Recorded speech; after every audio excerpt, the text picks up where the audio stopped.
മദ്യം, പുകയില, പാൻ മസാല തുടങ്ങിയ ലഹരി പദാർത്ഥങ്ങൾ വ്യക്തികളെയും കുടുംബാംഗങ്ങളെയും ആരോഗ്യപരമായും സാമ്പത്തികമായും സാമൂഹികമായും സാംസ്കാരികമായും നശിപ്പിക്കുന്ന സാമൂഹിക വിപത്താണ് എന്ന് ഞാൻ മനസ്സിലാക്കുന്നു. ഞാൻ ഏതെങ്കിലും ലഹരി പദാർത്ഥങ്ങൾ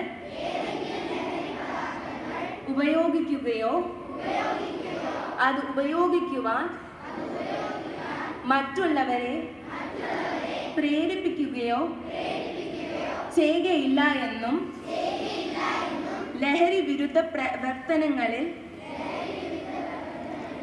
പങ്കെടുത്ത് എന്റേതായ കടമ നിറവേറ്റുമെന്നും ലഹരി മുക്ത സമൂഹത്തിനായി പ്രയത്നിക്കുമെന്നും ഞാൻ പ്രതിജ്ഞ ചെയ്യുന്നു.